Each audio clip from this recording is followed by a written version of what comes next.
자, 아까 이제 VNL 관련해 가지고 말씀하신 분도 계셨는데 항상 저희 방송 참가하시는 아이디 10님입니다. 개최지라고 17인 중국이 VNL 파이널 스테이지 나가는 거 어떻게 생각하시나요? 그거는 FIVB가 돈에 미친놈들이라 가는 김효경과 제가 항상 얘기하는 거지만 네. FIVB는 돈에 미친 애들이에요. 근데 뭐 피파는 안 미쳤나 뭐 다 미쳤지. 그러니까 이게 국제 연맹들이 공통적으로 스폰서십을 땡겨야 되기 때문에 그렇죠. 저렇게 특혜를 줍니다. 그러니까 과거 일본도 그랬고요. 중국도 마찬가지고. 근데 어쨌든 저기는 이제 시장이 크다 보니까 저런 스폰서십을 할 수 있는 거고, 우리 대표팀도 그래서 대한배구협회에 아시아권의 대회라도 좀 유치를 해서 우리 대표팀이 랭킹 포인트도 얻고 네. 홈팬들 응원 받으면서 좀 이기는 경험을 했으면 좋겠다라는 의견들을 이렇게 전달하고 있는데, 사실 아직까지는 우리 대한배구협회가 이렇게 스폰서십이 잘 되고 있지 않기 때문에 그래서 여주 쌀이 이게 붙은 게 정말 기적 같은 일이라서 배구 팬들이라면 여주 쌀 한번 먹자. 알겠습니다. 오해원은 먹고 있다. 저도 먹고 있습니다. 정민님께서는 혹시 그 배국에서 여자부 신인들부터 어떻게 보고 있는지 이 얘기 이미 끝난 건가요? 아직 안 했습니다. 아직 안 했습니다. 네. 이거는 그러면 이따가 저희가 좀 마무리 방송 말미에 좀 전해드리도록 네. 하고, 백수도 사람이 오영 기자님, 오효주 아나운서, 오한진 기자님이랑 같이 하던 V리그 토크쇼는 다시는 볼 수 없는 건가요? 류한준 오한진 아니고 류한준. 류한준, 예. 댓글로 스파우트 디파팅 갑자기 사라졌습니다. 이 아쉬움 저희가 다음 주에 달래드리도록 하겠습니다. 다음 주 오효주 아나운서가 수요 배구회 출격합니다. 맞아. 여러분들 큰 기대. 왜 이렇게 좋아하지? 다음 주 저도 불러주세요. 네. 내가 이러고 있는 게 왜 카메라가 넘어간 거죠? 그러니까요. 네.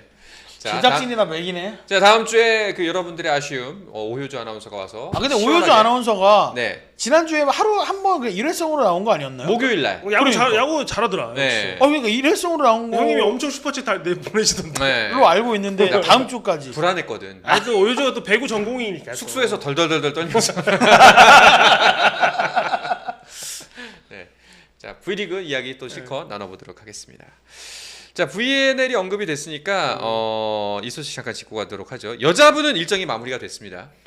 세계 랭킹 1위가 1위 했다라고 보면 될 것 같습니다. 완벽하게 뭐. 그냥 눈에 띄는 건 그냥 MVP 대회 MVP를 젠나로 리베로인 젠나로가 받았다. 38살이 받았다.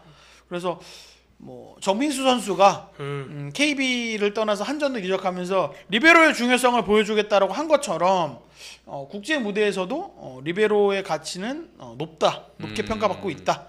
그러니까 제가 기록을 좀 봤는데 젠나로가 경기 뛰면서 받은 리시브가 39개밖에 안 되는 거예요. 그 말인즉슨 상대하는 팀들은 저 선수가 워낙 리시브를 잘하니까 절로 안 준 거 아니겠어요? 그러니까 원래 기본적인 배구의 격언 중 하나가 상대 리베로에게 서브 넣지 말아잖아요. 네. 제일 리시브가 좋으니까. 그러니까 젠나로도 보니까 제가 기록을 좀 보니까 디그는 진짜 탑 클래스급이고 리시브 넘어오길래 봤더니 리시브를 너무 잘하니까 안 보내는 거예요. 공을 그쪽으로 계속 피했구나. 딴 쪽에 보내는 거죠. 네. 아웃사이드 히트 쪽으로. 그래서 네.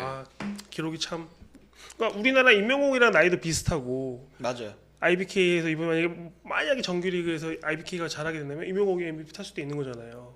그래서 그 느낌이 좀 나더라고요. 그러니까 이게 저는 그래서 이제 이 농담삼아 제가 뭐 어린 친구들한테 얘기하는 게 배구 선수로서 롱런을 하려면 리베로를 해야 된다라는 얘기를 농담처럼 하는데, 뭐 얘기해 주셨던 것처럼 뭐 임명옥 선수도 그렇고 젠나로도 그렇고 리베로들이 한 40까지는 충분히 해먹는다. 그리고 아직 우리 V리그에서 리베로가 MVP 탄 적은 없습니다. 오. 세터는 뭐 한 선수 이호이 예. 코치가 있는데 아직 그러니까 리베로는 없어요. 아직 우리나라에서는 네. 보조자적인 역할입니다. 다 공격수 얘기하지 뭐 리베로는 잘 못 그러니까 막 봤는데. 빛나기가 쉽지는 않은 쉽지 않죠. 데잖아요. 쉽지 사실은. 않죠. 네. 그러다 보니. 근데 사실 이탈리아가 이번 우승하는 거 보면 그냥 사실은 공격수들이 다 정말 대단한 선수들이라서 야 누구 주지? 내가 약간 공로상 느낌이 있어. 그런 느낌으로 준 거 아닐까? 왜냐면 은건우도 있고 막 이러니까. 왜냐면 나이다 보니까 네. 더 함께 할 수 있을까라는 생각에 약간 그런 기리는 의미로 준 건 아닐까라는 생각도 해봤어요. 네. 디고도 전체 1등이 아니에요. 근데 이제 워낙 근데 또 약간 공격수가 다 너무 좋으니까 약간 좀 공로상 느낌으로 준 게 아닐까 싶은 생각. 근데 엄청난 오긴 하죠. 네. 38살에. 자, 그리고 그런 소식들이 있어요. 이탈리아의 우승 그리고 38살의 젠나로가 VIP를 MVP를 탔다라는 소식이 전해졌고 여자부 VNL 또 주목할 만한 지점 뭐가 있었을까요? 저는 뭐 일본이 물론 뭐 3, 4위전에서 지긴 졌지만. 했지만 그래도 4위 했다. 근데 너무 우리나라는 너무 부럽더라. 8강에도 못 갔으니까 네. 그런 거 보면 가까운 나라인데 뭐가 이렇게 크게 차이가 났지? 라는 생각을 다시 한번 해보면서 뭔가 이 일본하고 우리나라하고는 항상 모든 종목에서 비교되는 게 일본은 피라미드 형식이지만 한국은 역피라미드 형식이다. 그만큼 이제 기반이 탄탄하지가 않다라는 얘기를 하는데 결국은 국제 대회에서 이렇게 성적이 나는 게 그 이야기 그 원인 때문이 아닌가라는 생각을 다시 한번 하면서 배구 관계자랑 되게 이거에 대해서 한 시간 정도 전화를 하면서 결국 전화를 끊으면서 만나서 얘기하시죠. 실컷 얘기하고 실컷 얘기해놓고 그러니까 네. 김연경 선수가 있을 때도 사실은 일본을 이기기는 쉽지 않았던 상대긴 하지만 그래도 중요한 순간에 예를 들어서 뭐 아시안 게임이라던가 아니면 2020 도쿄 올림픽 때 이게 이기고 했잖아요. 근데 이제는 비빌 수 없는 상대가 돼버려서 그러니까 아쉽죠. 일본은 한 명에게 의존하는 이제 배구가 아니니까. 아니에요. 네. 근데 우리 배구는 그러니까 김연경 선수 팬들이 가장 아쉬워하는 게 그거잖아요. 김연경을 조금이라도 보조해줄 만한 사실 흥국도 그랬어. 김연경을 보조할 만한 외국인 선수 그다음에 국내 선수 한 명이 걸출한 선수가 없으면 우승을 못한다가 맞아요. 흥국생명의 과제였듯이 우리 대표팀은 그냥 없어. 김연경 원툴이야. 그래서 외국 팀들이 항상 김연경만 막아. 김연경에게 서브를 넣어서 김연경 체력을 빼면 우리가 네. 이겨라는 전략으로 가니까 사실 우리는 그 수가 뻔한 배구를 하고 있었다. 그래서 뭔가 단기간에 이걸 바꿀 수 있는 기회는 없다. 근데 이제 하지만 배구만 그렇지 롱텀으로 않고 가야 된다. 지금 야구, 축구, 농구, 배구 일본 이기는 종목 하나도 없어요. 맞아요. 최근 축구도 3대0으로 졌잖아요. 졌죠. 아 3대0, 1대0을 지긴 했는데 그러니까 3번 연속 패배. 그게 처음이라면서요. 3연속 패배. 야구도 뭐지는 뭐 상대가 안 되고 네. 오타니 뭐 해가지고 이제 농구 배구도 솔직히 쉽지 않잖아요. 그래서 참 야, 아니 그러고 보니까 남자 농구는 최근에 이겼습니다. 아, 근데 평가전이었는데 한국어 부른 거예요. 그 홈콜이 좀 있었어요. 홈콜이 좀 있었어. 그것 좀 있었고 그리고 네. 일본이 전력이 그렇게 거기 정상 전력은 그 아니었어요. 하치무라도 안 왔잖아 거기. 예, 한 2군에서 2.5군. 우리나라는 베스트 나왔고. 예. 우리나라는 너무 열심히 하고 근데 어쨌거나 뭐 다른 얘기입니다만 농구 아시아컵도 이제 곧 8월부터 네. 시작을 하니까 그때 이제 예선전 A조 예선에서는 만나지 않지만 아마도 그 8강으로 하는 길목에서 일본을 맞닥뜨릴 기회가 있을 것 같으니까 근데 일본은 좀 해볼 만하다라는 게 약간 농구 기자들의 이야기이긴 합니다. 그래서 저는 VNL 보면서 느꼈던 것 중에 하나가 뭐냐면 우리 대표팀이 지더라도 일본한테 자꾸 져봤으면 좋겠다. 느껴야지. 느껴야 돼. 야, 우리가 쟤네한테 지냐? 억울함을 느껴봐야 돼. 그래서 좀 더 노력하려는 동기부여가 됐으면 좋겠다. 네네. 그래서 억지로라도 한해 좀 붙여봤으면 좋겠어요. 좀 그러니까 일본 배구 하는 거 보면 되게 우리보다 피지컬도 솔직히 좋지도 않고 하는데 보면은 걔네들의 배구의 특징이 공을 안 떨어뜨리는 걸 먼저 하자는 그렇죠. 배구잖아요. 네, 맞아요. 그러니까 상대 코트에 꽂는 것보다 네. 어떻게든 상대 공격을 안 떨어뜨려서 우리가 만들어 보자는 배구인데 우리는 뭐 일반식으로 배구할 수도 없고 그렇다고 해서 또 뭐 유럽이나 남미처럼 배구하자니 또 피지컬이 안 되고 그러니까 약간 중간자적인 입장이라서 빨리 좀 길을 택해야 되는데 근데 그렇게 하려면 일본처럼 하려면은 초등학교 때부터 그런 배구를 해야 되거든요. 근데 사실 초등학교 때 그런 배구를 하진 않으니까 네. 다 꽂아라 보고 때려라 하니까 우리나라 배구 성인 돼서 그런 배구를 하라고 하면은 쉽지 않죠. 네. 근데 재밌는 건 중학교 배구 대회에 가도 네. 프로처럼 경기를 해요. 그러니까 그게 제일 아쉬워요. 때리는 놈은 때리기만 하고 좀 아쉽네요. 좀 요거 그러니까 전체적인 옛날부터 전체적인 체질 개선이 좀 필요하다라는 생각이 듭니다. 맞아요. 네이버 댓글도 좀 읽어드리면은 백구의 대제전 우리 배구 할 때마다 들어오시는 분인데 삼성 외에 다른 남자부 영입 소식이 있을까요? 좀 늦게 들어오신 것 같은데 일단 지금은 삼성이 급해요. 네. 제대로 이제 훈련을 할 수 없을 만큼 포지션에 구멍이 있었기 때문에 급하게 이제 삼성이 급한 불을 끈 거고 지금부터 이제 이 선수 그러니까 영입을 위해서 들리는 얘기로는 신학철 감독께서 이미 이제 이 가방을 열고 계신다. 가져갈 때면 가져보시죠. 파괴신. 네. 하고 계신다고 들었습니다. 자, 그리고 이준호님께서 또 슈퍼챗과 어. 함께 글 남겨주셨습니다. 자, 읽어드리도록 할게요. 우리와 다른 나라들 리베로의 차이점은 후위 때 언더핸드로 연결하느냐와 오버핸드로 연결하느냐의 차이도 있겠죠. 우리나라 리베로들도 후위에서 점프 토스로 연결하는 선수들이 더 많이 나왔으면 좋겠습니다. 그리고 김연경 어드바이저도 처음엔 리베로로 시작했습니다. 그러니까 남자부 리베로들은 이제 오버패스도 많이 받고 그리고 후위에서 점프 토스로 하는 선수들이 많은데 아직 여자부 리베로들은 아직도 2단 토스 올릴 때 언더로 올리기도 하고 그런 게 좀 많아서 좀 기본기를 좀 다 닦아야죠. 근데 우리나라는 저런 후위 점프 토스를 감독들이 별로 안 좋아하는 감독들이 많으세요. 시키질 않아요. 왜냐하면 되게 그게 리스키하니까. 좀 안전하게 공격수 입맛에 적게 올려야지. 네가 뭔데 세터도 아닌데 네가 뭘 블로킹 하나 떼겠다고 그거 하냐 하면서 안전하게 이렇게 올려라고 하는 게 있기 때문에 사실 저렇게 바뀌려면 감독의 지도 기조가 바뀌어야 돼요. 안전한 것보다는 좀 더 모험을 택하더라도 상대 블로킹 하나라도 뗄 수 있는 그런 거를 하게 해야 되는데 우리 감독들은 쉽지 않죠. 그러니까 이게 네. 중고등학교 배구 대회를 보면 저는 제일 가슴 아픈 게 선수들이 창의적으로 경기를 못 해요. 그러니까 감독 선생님, 코치 선생님이 지시해 주는 거에 로버트처럼 움직여요. 그래서 뭔가 가장 아쉬운 게 공이 이게 탁탁탁 움직여야 되잖아요. 근데 감독님, 코치님을 이렇게 보고 있어요. 그럼 감독님, 코치님이 일로 절로 하는 거에 따라서 공이 가. 네.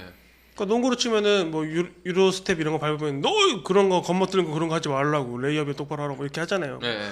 배구도 똑같아요. 네, 좀 안전하게 해라. 근데 사실 어린 그런 선수 문화도 근데 예전에 비해서는 좀 많이 없어지는 추세긴 많이 한데. 없어졌어요. 많이 아. 없어졌는데 아직 있다. 아직도 있다. 자, 그리고 블루즈님께서 리모델링의 신 신간동님께서 이번에 제시공하시기엔 OK 선수들 나이가 많던데. 근데 가능할까요? 재미있는 건 네. 나이 많은 선수들을 근데 의외로 좀 품으신다라는 거. 그렇지. 알겠습니다. 자, 그리고 개꼴대 해시나리님께서 야구 결과 보고 안 올까 쌀 주신 오가사님 뵈러 왔습니다. 네, 반갑습니다. 자, 일단 댓글과 함께 계속 이야기 진행되는데요. 남자부 VNL은 오늘부터 8강전이 시작됐죠. 네. 네, 뭐 중국에서 열리는데요. 뭐 브라질, 이탈리아, 프랑스, 또 아시아에선 중국, 개최국 중국과 함께 일본 있고 또 폴란드, 슬로베니아, 쿠바 이렇게 8강 가서 부럽다. 경기를 합니다. 아무래도 또 아시아 국가가 일본, 저는 사실 뭐 중국은 개최국이지만 이 다른 나라들에 비해서는 좀 객관적인 기량에서 떨어진다라고 본다면 일본이 얼마큼 할 수 있을까가 저는 한국 배구 팬으로서 남자부 VNL 8강전을 보는 좀 재미가 아닐까. 일본이 지난해도 3위 했잖아요. 아, 준우승이었나? 네, 일본이 네.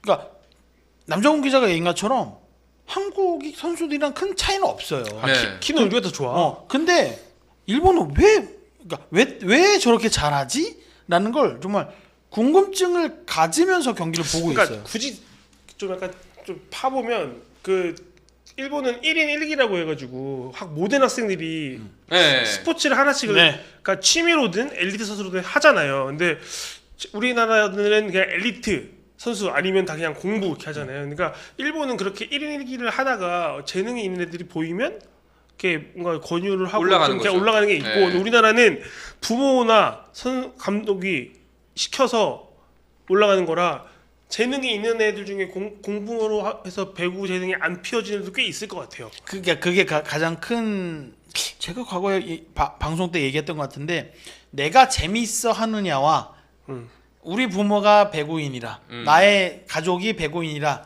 아니면 내가 키가 커서 너 해라고 해서 오거나 그러니까 흥미부터가 다르다는 그러니까 거예요. 예를 들면 야구 보면은 우리 일본 야구 고시엔 유명하잖아요. 네. 근데 그 출전 교구가 3,000개가 넘잖아요. 근데 그 중에 엘리트 야구부는 한 200개 정도인데 모든 고등학교는 야구부가 다 있는 거야. 그래서 고시에 출전을 하는 거죠.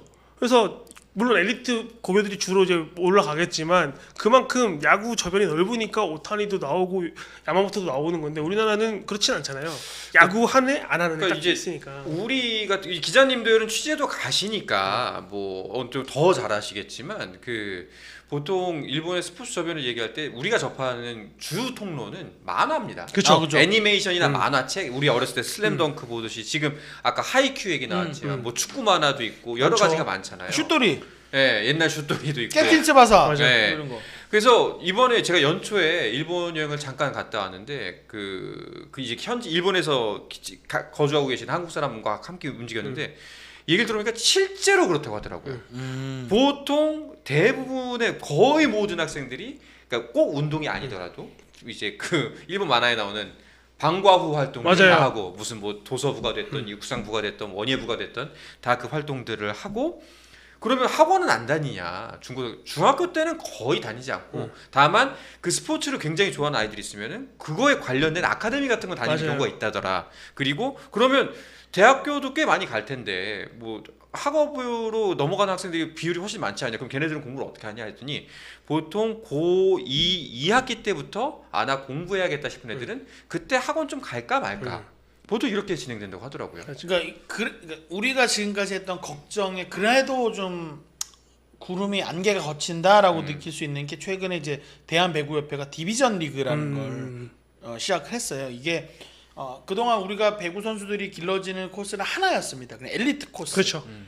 배구 그 우리나라에 몇 안 되는 그 엘리트 배구 팀에 들어가서 중학교, 고등학교, 초등학교, 중학교, 고등학교, 대학교 V리그로 이어지는 이 엘리트 코스만 있었는데 이제 최근에 사설 이제 그 배구 아카데미들이 생기면서 여기 친구들이 배구를 더 잘해. 그래서 이 학원의 에이스가 엘리트 배구팀의 스카우트 되는 사례들이 이제 하나둘씩 생기고 있어요. 그러다 보니까 대한배구협회에서 인재를 발굴할 수 있는 이 틀을 넓혀야겠다라고 그렇죠. 생각해서 일단은 분모가 넓어야 네, 그렇죠. 경우의 맞습니다. 수가 많아야 맞아요. 우리가 뭘 하든가 말든가 할 거 아니에요. 네, 그래서 이제 전국에 퍼져 있는 클럽팀, 학교팀 이런 팀들을 상대로 약간 어떻게 보면 형태는 피라미드 형태인데 이게 유기적으로 아직까지는 형성되어 있지 않지만 큰 틀에서는 이제 피라미드 형태로 된 디비전 리그라는 걸 시작했습니다. 그래서 아직까지는 이제 뭐 부산이라든지 뭐 서울이라든지 이런 일부 큰 도시들, 배구가 좀 활성화되어 있는 큰 도시들 위주지만 이게 그 밑으로 그러니까 대도시 예를 들어서 뭐 어디 도 그러면 이제 그 도 밑에 광역으로 무슨 시군 무슨 시군 이렇게 해서 점점 풀뿌리까지 이어지는 그런 디비전 리그를 만들어서 선수를 조금 그러니까 제 느낌에는 과거보다는 조금 더 적극적으로 선수 발굴을 하겠다라는 의지로 그리고 읽혔습니다. 이번에 그 대한배구협회 유선현 이사가 최태용 전 현대캐피탈 감독이시더라고요. 근데 그분이 또 유소년 육성에 되게 큰 그런 뜻이 있으신 분이라서 좀 기대를 하고 있습니다. 예. 네. 진짜 그 선수 저변 확대 면에서 그렇지만 다 이제 아이 키우는 입장에서 네. 아직 많이 어리지만 그 아이 키우는 입장에서는 진짜 너무 부럽더라고요 그런 게. 그렇죠. 예. 지금은 우리는 중학교 때부터 뭐 고등학교 수학한다고 선행한다고 죄송합니다 연병을 떨잖아요. 그리고 이거 안 하면은 마치 뭐 큰일 나는 것처럼 인생 망가지는 것처럼. 그러니까. 예. 이런 것 좀 없었으면 좋겠다. 제가 이제 뭐 지인들이랑 하는 그런 뭐 개인 유튜브에서 얘기해 홍보해 시원하게 네. 채널 얘기해. 사사오입이라고 40대에 오늘 사는 입장이라서 글 하는데 거기서 네. 제가 좀 교육관을 좀 얘기를 했어요. 예. 그 너무 좀 심하다. 너 굉장히 거기서 털리는데. 맘카페에서 저 몰려와서 저 시절도 모르는 새끼로 진짜 개역 쳐먹었어요. 하지만 남정원 기자는 서울대 출신입니다, 여러분. 예. 네, 그래서 진짜 너가 좋은 대학 갔으니까 너는 뭐 이렇게 말하겠지만 저는 좀 되게 좀 이상적으로 얘기했거든요. 예. 좀 책도 많이 읽히고 이렇게 해야지 뭐 막 학원 다니고 아니지 않냐 했다가 진짜 그 유튜브의 맘카페에서 좌표 찍혔구나. 찍혔어요. 그래서 저 근데 또 저랑 대책점에 있는 그 강남 파락군 말씀 출신의 잘하시던데. 의사 형님이 또 완전 교육을 가르치는 사교육 예찬. 네, 그래가지고 저 그 형 완전 이게 칭송 받고 너는 저 새끼는 시절도 모른다고 요즘에 누가 그래서 공부 잘하냐고 뭐 이렇게 해가지고 좀 어려운 것 같아요. 사실 저는 좀 다양하게 시키고 그렇죠. 저도 그런. 저는 제가 이렇게 하면 좀 재수없겠지만 공부도 재능이거든요.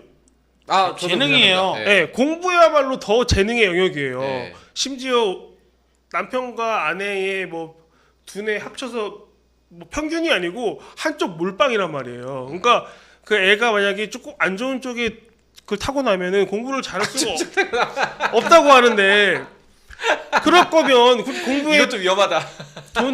돈을 막 할 바에야 그 친구 네. 재밌게 운동도 시키고 이렇게 맞아. 그냥 전인적인 교육을 한 게 맞는다 생각하는데 아닌가 봐요. 이게 그래서 저는 저희 집에는 케이스들이 많잖아요. 애가 아들이 셋이잖아요. 네. 그러니까 이게 분명히 똑같은 아빠 똑같은 엄마에서 나왔는데 애들의 기질이 다 달라. 그러니까 셋 중에 오래 책상에 앉아 있는 놈이 있는가 하면 그게 재능이에요. 엉덩이가 네. 너무나 가벼워서 네. 엉덩이 붙이고 있는 그게 재능이니까. 그러니까 공부는 네. 엉덩이 오래 붙이는 친구들이 잘하는데 우리 집엔 다행히 그런 친구들이 없어. 그래서 저희 집에서는 뭐 재미있게 그림 그리고 재미있게 공 차고 이런 친구들이 많은데 저는 그런 어린 아이들이 조금 더 다양한 경험을 해서 아 내가 배구를 잘하네 라는 경험을 해보면 배구의 선수 꿈을 키울 수 있는 거잖아요. 네. 그런 면에서 다시 한번 디비전 리그로 돌아가 보면 그렇죠. 아, 잘 돌았다. 대한배구협회가 제가 항상 욕을 하지만 잘했다. 이거 잘했다. 하나만큼은 정말 잘했다. 맞아. 이건 잘했다. 예. 저 알겠습니다.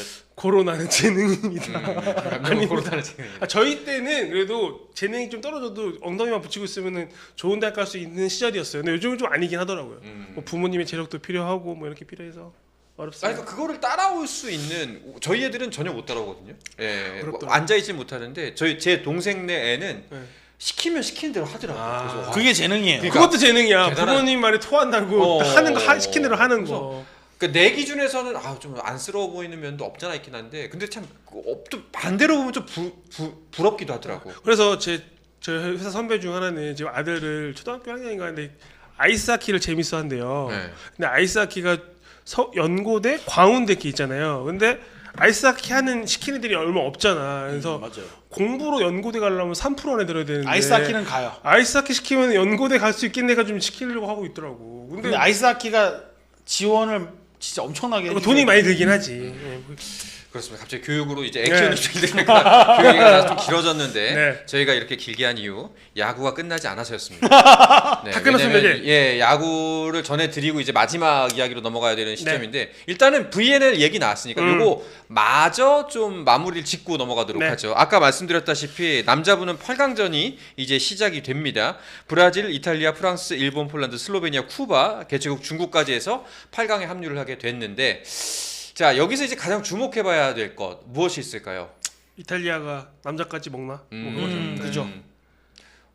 어느 정도 가능성은 이제 이탈리아를 위협할 수 있는 팀 어디쯤 있을까요? 브라질이 브라질 아무래도 조별리그 1등 했으니까 11승 1패로 네. 1위를 했으니까. 이탈리아가 10승 네. 2패네. 그리고 프랑스, 일본, 폴란드가 8승 4패, 슬로베니아가 7승 5패, 쿠바가 6승 6패, 중국은 개최국. 부럽다. 확실히 결국 그리고 대진상 브라질과 이탈리아가 결승에서 만날 확률이 가장 높긴 하네요. 그렇죠. 예, 이 두 팀이 아마 맞붙게 되지 않을까 싶습니다. 스포츠 플러스 한정의 무대 스포츠 플러스 인터넷 없이